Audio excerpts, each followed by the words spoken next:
Yang nomor satu yaitu jelaskan tentang HAM. HAM, hak asasi manusia, adalah hak dasar yang melekat pada setiap individu sejak lahir tanpa memandang status suku, agama, atau kebangsaan, seperti hak hidup, kebebasan, dan keamanan. Hak ini bersifat universal, tidak dapat dicabut dan berlaku untuk semua orang tanpa memandang latar belakang. Kedua, jelaskan dan berikan contoh kasus tentang demokrasi. Demokrasi adalah sistem pemerintahan di mana kekuasaan tertinggi berada di tangan rakyat, yang diwujudkan melalui pemilihan umum dan partisipasi aktif warga negara. Prinsip utamanya mencakup kebebasan, kesetaraan, dan kedaulatan rakyat.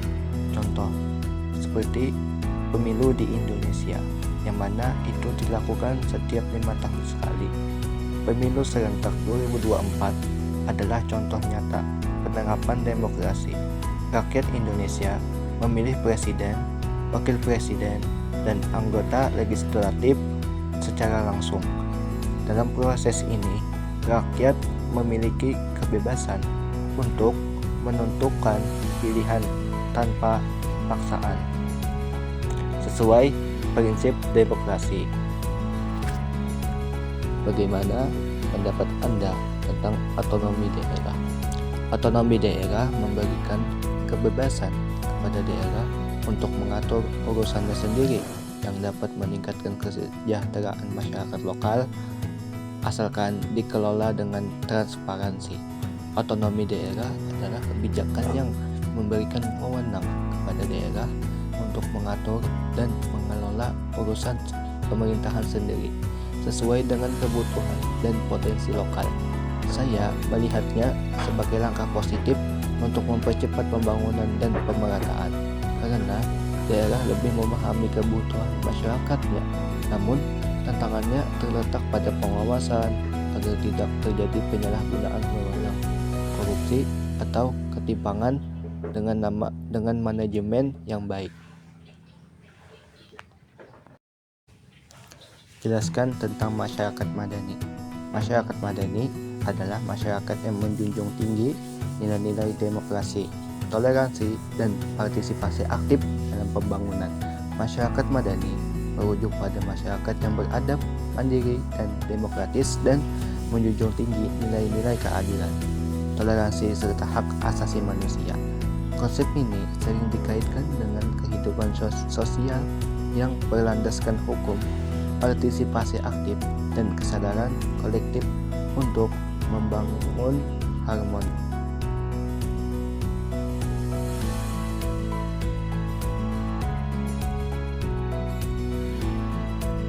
Sebutkan nama-nama tokoh dan jelaskan tata kelola pemerintahan yang baik dan bersih. Yang pertama, Bung Hatta. Beliau mengajarkan pentingnya integritas dan kejujuran dalam memimpin, serta menekankan kesederhanaan dan pemerintahan yang pro rakyat. 2. Ki Hajar Dewantara menyuarakan nilai kepemimpinan yang melayani dengan konsep Ingarso Sung Tulodo Ing Madyo Mangunkarso Tut Uri Handayani. 3. Gus Dur mendorong demokrasi, toleransi, dan pluralisme dalam tata kelola pemerintahan. Keempat, Susi Putjastuti. Sebagai Menteri Kelautan dan Perikanan, beliau dikenal karena transparansi, keberanian, dan komitmen, serta memberantas praktik ilegal seperti pencurian ikan. Apa yang dimaksud dengan ketahanan dan integrasi sosial nasional? Ketahanan nasional adalah kemampuan suatu bangsa untuk menjaga kelangsungan hidupnya melalui upaya menghadapi segala ancaman, tantangan, hambatan, dan gangguan, baik dari dalam maupun luar negeri. Ketahanan nasional mencakup berbagai aspek seperti ideologi, politik, ekonomi, sosial budaya, dan pertahanan keamanan. Ciri-ciri ketahanan nasional: 1. dinamis, dapat beradaptasi terhadap perubahan. Kedua, menyeluruh, mencakup semua aspek kehidupan berbangsa dan bernegara. Ketiga, berbasis pada persatuan dan kesatuan. Integrasi nasional adalah proses penyatuan berbagai kelompok sosial, budaya, dan wilayah dalam suatu negara menjadi kesatuan yang harmonis. Hal ini bertujuan untuk menciptakan solidaritas dan kesatuan di tengah keberagaman. Ciri-ciri integrasi nasional: 1. Adanya kesadaran akan pentingnya persatuan.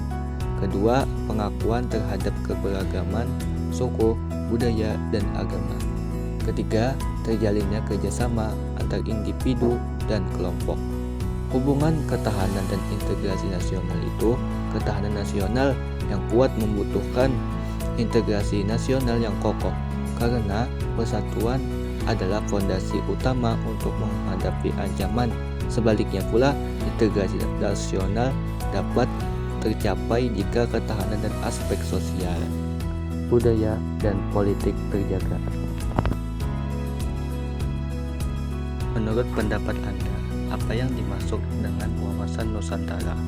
Wawasan Nusantara adalah cara pandang bangsa Indonesia tentang diri dan lingkungannya berdasarkan Pancasila dan Undang-Undang Dasar 1945 untuk menjaga persatuan dan kedaulatan negara.